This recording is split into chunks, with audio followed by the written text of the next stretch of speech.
이제 예수님이 부활하시고 40일 동안 계시다가 감람산에 제 아들을 모았습니다. 500명이 모였다고 봅니다. 근데 승천하기 직전에도 주님은 드셨습니다. 근데 오늘 아침에도 제가 성경을 봤지만 우리 번역에는 음식 먹은 게 빠져 있습니다. 근데 원어에는 음식 드신 게 있는데 그게 12 제자하고만 드셨는지 500명하고 다 나누는지 500명이 거기 모인 것도 확실한 건 아닙니다. 왜냐하면 일시에 500명께 나타나셨는데 거기 500명 모였다고 기록은 없어요. 그러나 이 자리가 아니면 500명께 나타나실 일이 없죠. 500명으로 봅니다. 어쨌든 음식을 드시고 마지막 말씀하시는 것입니다. 예루살렘을 떠나지 말고 아버지께서 약속하신 것을 기다리라. 요한은 물로 세례를 베풀었지만 너희는 몇 날이 못 되어 성령으로 세례를 받으리라. 할렐루야. 오직 성령이 너희께 임하시면 너희가 권능을 받고 예루살렘과 온 유다와 사마리아 땅끝까지 이르러 내 증인이 되리라. 그리고 승천하시는 것입니다. 모두가 승천하신 주님의 모습을 보는데 공중에 쭉 올라가시는데 구름이 지나가면서 예수님을 가려 못 보는 겁니다. 그래도 계속 하늘만 보는 거예요. 500명이 하늘만 보고 있는 거예요. 그때 흰옷 입은 사람 모습으로 나타난 두 천사가 갈릴리 사람들아 어찌 하늘만 쳐다보느냐? 너희들 눈에 보인 대로 올리오신 예수님은 눈에 보는 그대로 다시 오신다. 할렐루야. 그래서 하늘을 보던 눈을 멈추고 이제 주님 말씀 따라 예루살렘에 가서 그들이 항상 모이는 마가 다락방에 올라가서 기도하는데 120명이 모인 것입니다. 500명이 그 부탁을 들었다고 보는데 모인 사람은 120명입니다. 교회에서 부흥회를 할 때 2만 명이 모여도 부흥회 강구하면 2만 명이 다 모이지 않습니다. 몇천 명이 모이는 거죠. 500명이 주님의 부탁을 들어도 순종하는 사람은 120명, 그 사람만 성령 받는 것입니다. 여러분은 380명에 들지 말고 120명에 들게 되시기 바랍니다. 그 사람이 하늘의 복을 받는 것입니다. 너 영혼이 잘된 같이 범사가 잘 된다. 우리가 하늘의 복을 받으면 범사도 되는 것입니다. 380명은 쓸쓸한 사람들이죠. 120명이 복을 받은 거죠.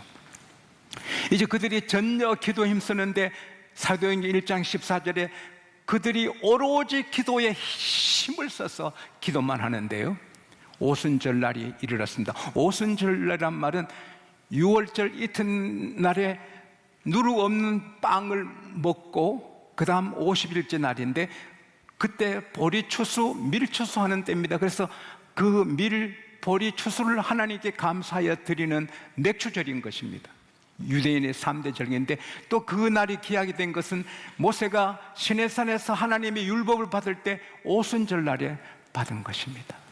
또 그날이 주일인데 오순절에 하늘에서 신비로운 일이 일어나는 것입니다.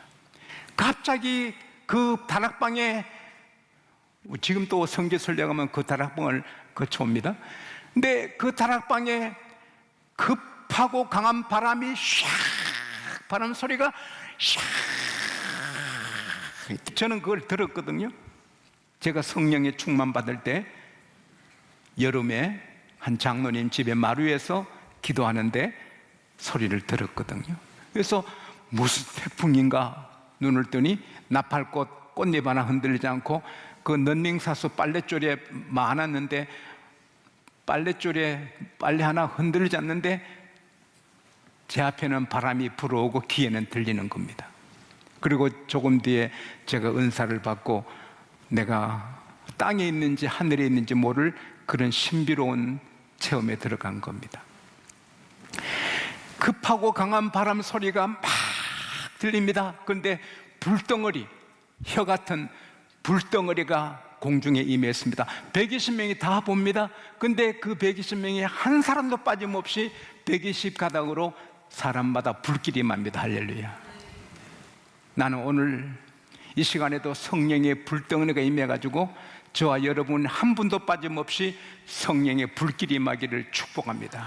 성령의 불길이 임하기를 축복합니다. 그 불로 죄가 정욕에 타고 암이 타고 병이 타고 새 사람 된 은혜가 있기를 축원합니다. 그 성령의 불로 전도하게 되고 잘 되기를 축원합니다. 그러니까 모두 담대하게 되고 용기 백배하게 되고 성령으로 방언을 하게 되고 복음을 전하니까 하루에 3,000명, 5,000명 막 구원의 역사가 일어나는 것입니다. 그런데 부자들은 와서 헌금을 많이 하는데 가난한 자들은 먹고 사는 게 힘든 가난한 분들이 많았습니다. 그때 사도들이 그 헌금을 나누어서 가난한 자에게 나눠주는데 얼마 지나니까 불평이 막 생깁니다. 왜냐하면은 히브리파 사람들에게는 많이 주고 헬라파 사람들에게는 적게 준다고 막 교회가 시끌시끌한 겁니다. 그때 12사도가 모여 기도하는데 하나님이 깨닫게 합니다. 구제하고 가난한 자 돕는 것은 선한 일일지라도 너가 할 일이 아니다. 너는 기도하고 말씀을 전하고 말씀에 집중해야 된다. 지혜, 성령이 충만하고 사람에게 칭찬받는 평신도 지도자를 세워서 그들에게 그 사역을 맡기고 사도들은 기도하는 일, 말씀 전하는 일에 전무하라. 할렐루야. 그렇게 성령의 감동을 따라 그들이 결정합니다. 그래서 간구합니다. 여러분 앞으로 성령 충만하고 지혜가 넘치고 칭찬받는 사람, 칭찬받는 지도자들을 집사님으로 우리가 선택하고 나누는 선한 일을 그들에게 맡기고 우리는 기도, 말씀 기도에만 우리가 전념하겠다 하니까 교우들이 이야 좋아가지고 그냥 기도하고 말씀 연구하고 말씀을 전하니 하나님 말씀이 왕성하게 되니까 믿는 사람이 그냥 우죽선 일어나고 교회를 막 방해하던 허다한 제사장들도 다 항복하고 교회 와서 예수 믿습니다. 할렐루야. 굉장히 좀 조심스럽긴 하지만 제가 해야 되는 말이 있습니다. 이 땅의 모든 담임 목사님들이 단호하게 신방을 좀 많이 줄이고 장례식도 많이 줄이고 결혼식 규례도 많이 줄이고 장로님이 병원 입원해도 가지 안 하고 오직 기도, 오직 말씀 준비에 전력을 다 쏟으면 대한민국 교회, 세계 교회가 일어날 줄 저는 믿습니다. 저는 확실히 믿습니다. 사람의 에너지, 시간이 한정이 있는데 그걸 나누면 큰 일을 할 수가 없는 것입니다. 성령께서 말씀과 기도에 전념해라. 그래서 막 예루살렘 교회가 일어나는 것입니다. 근데 문제는 성령은 많은 곳에 가서 여러 곳에 가서 복음을 전하라고 감동을 주는 것입니다. 오직 성령이 너희께 마시면 너희가 권능을 받고 예루살렘과 온 유다와 사마리아 땅끝까지 to the end of the world 땅끝까지 가서 복음을 전해야 되는데 모든 성도들이 아이고 뭐 가정을 떠나 일을 떠나 가는 게 막 불편해서 안 가는 것입니다. 마태복음 28장 19절에 너희는 가서 모든 족속으로 제자를 삼아 아버지와 아들과 성령 이름으로 세례를 주고 따라합시다. 너희는 가서 우리는 전도하러 가야 되는 겁니다. 따라합시다. 너희는 가서 모든 족속을 예수 믿게 해서 예수의 제자 삼아야 되는데 그들이 귀찮아 안 가는 것입니다. 그러니까 하나님이 예루살렘에 핍박을 허락하셨습니다. 스데반에 선교당합니다. 돌에 맞아 죽습니다. 사울이라는 사람이 막 살기 등등해서 예수 믿는 사람은 남녀를 구분 없이 막 잡아다가 감옥에 집어넣습니다. 예수 믿으면 편하게 살 수 없게 되는 것입니다. 그래서 사도들만 제하고 다 온 유다에 사마리아에 막 퍼져 피난 가서 사는 것이 죽게 됐으니까 가서는 거기 또 복음을 전하는 것입니다. 그래서 전국에서 여러 도시 여러 성에서 예수의 교회가 쓰고 믿는 사람들이 일어납니다. 할렐루야. 교회가 선교 안 하면 열심히 전도 안 하면 하나님이 환난을 주실 수 있습니다. 여러분 가정이 선교하고 전도하는 일에 게으르면 여러분 가정에 환난을 하나님이 주실 수도 있습니다. 그래서 우리는 전도하고 선교하고 하는데 우리 힘을 다 쏟아야 하는 것입니다. 우리가 300명 선교사 파송하고 이렇게 선교 열심히 하면 하나님께서 우리를 더 흥왕하게 하실 줄 믿습니다. 그때 빌립도 사마리아에 가서 복음을 전합니다. 하나님이 빌립에게 함께 하시니 빌립도 놀라는 겁니다. 설교하는데, 복음을 전하는데 귀신들이 소리치고 떠나가는 것입니다. 중풍병자가 일어나는 것입니다. 걷지 못하는 자가 막 걷는 것입니다. 큰 기쁨이 그 성에 있는 것입니다. 그런데 하루는 천사가 나타났습니다. 빌립, 예루살렘에서 남쪽으로 가사로 가라. 왜 가라 합니까? 묻지 않고 가는 것입니다. 가사는 70km 떨어졌습니다. 예루살렘에서 70km 떨어진 애굽으로 가는 중요한 장소인데 가사로 가라. 그래서 가는 것입니다. 가다 보니 에디오피아 나라 여왕의 국권을 맡은, 요즘 보면 재무장관 같은 사람이 예루살렘에 와서 예배하고 돌아가는 겁니다. 스바 여왕이 솔로몬을 예배한 다음에 많은 에디오피아 사람이 예루살렘에 여행 와서 하나님을 경배하고 가는 흐름이 있었는데, 이 재무장관도 하나님을 섬기기에 왔다가 예배하고 돌아갈 때 이 두루마리, 그때는 성경에 이런 것이 아니고 이런 두루마리 성경인데 그게 이사야서입니다. 그걸 마차 타고 소리내어 있는 거예요. 이거 제가 켄터키 가서 사왔습니다. 그리고 켄터키에 노아 방주를 봤는데 엄청납니다. 놀랍습니다. 그 안에 텃밭도 있고요. 여러분 때가 되면 켄터키에 함께 가셔서 노아 방주를 한번 실제로 체험해 보시기 바랍니다. 예, 나는 가봐야지. 그런 사람 길이 열립니다. 난 안 가. 그냥 안 갑니다. 뜻이 있는 곳에 길이 있는 것입니다. 내가 가서 이걸 하나 사왔는데 이걸 오늘 설교했을 줄 몰랐습니다.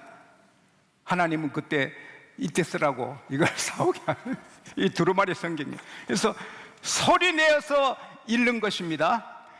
그가 도살자 앞에 끌려가는 양처럼 끌려갔고 털 깎는 자 앞에 있는 어린 양같이 존경했고 굴욕을 당해서나 제대로 재판도 못 받았으니 이 세대를 누가 말하리. 그가 땅에서 생명을 잃게 되고, 유대 랍비들은 성경을 꼭 소리내 읽도록 가르칩니다. 왜? 성경을 소리내 읽으면 2배로 3배로 은혜를 받기 때문에.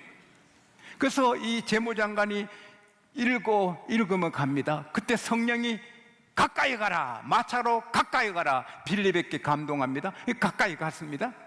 그러면서 뛰어가면서 각하, 그 읽는 성경 그거 이해가 돼요? 어떻게 이해해요? 나를 지도해주고 설명하는 사람이 없는 내가 어떻게 이해해요? 이거 타보시오. 탔습니다. 이거 누구를 가리키는 거요? 털 깎는 자 앞에 어린 양, 도살자 앞에 양 같은 자가 누구요? 그때 빌립이 예수 그리스도가 그분입니다. 그분이 찔린 것은 우리 허물 때문이고, 그분이 상하신 것은 우리 죄 때문이고, 그분이 징계받은 것은 우리 스트레스 이기고 평화롭게 살게 하기 위함이요, 그분이 채찍에 맞아 살이 터지고 살이 찢기는 것은 우리 병 고쳐주기 위함입니다. 예수 그리스도가 바로 그 어린 양인데, 예수만 믿으면 모든 죄 사함받고 구원받습니다 말하는데, 믿음은 들음에서 나는 것입니다. 그 순간에 그는 믿음이 생기고 성령의 충만받고 구원받은 관객에 기뻐합니다. 그런데 바로 마차가 달리는데 보니 옆에 물이 있습니다. 웅덩이에 물이 같아요. 내시가 그 장관이 물이 있는데 나 세례 좀 줄 수 있어? 그러지요. 그때는 세례를 그날 줬거든요. 그래서 바로 웅덩이에 들어가서 빌립이 세례를 베풀었어요. 세례 베푸고 올라오는데 놀란 광경이 있습니다. 올라오자마자 빌립이 없어집니다. 빌립을 성령이 안고 가버렸습니다. 그래서 이 재무장관은 이분이 어디 갔지? 천사였구나. 천사가 아니죠. 천사같이 느껴. 어쨌든 그는 에디오피아로 가면서 기뻐가지고 He went on his way rejoicing, rejoicing. 계속 기뻐서 가는 겁니다. 그리고 그가 에디오피아 가서 복음을 전해서 아프리카의 첫 기독교 왕국의 나라가 되는 것입니다. 여러분, 오늘 하나님께서, 성령께서 저를 통해 여러분께 주시는 메시지를 잘 들어보십시오. 따라합시다. 내가 받은 구원은 땅의 사건이 아니요, 하늘의 사건이요, 영원한 사건이요, 하나님이 계획하시고 이루신 일이다. 할렐루야. 이 에티오피아 재무장관을 구원하는데 빌립이 한 게 아닙니다. 천사가 가사로 가라! 성령께서 가까이 마차에 접근해라! 하나님이 계획하셔서 천사를 쓰시고 성령으로 그 재무장관을 구원하신 겁니다. 하나님이신 예수님이 남편을 여러 번 바꾼 그 천한 여인을 하나님이신 예수님이 우물가에 기다려서 그를 만나 그를 구원해 주시는 것입니다.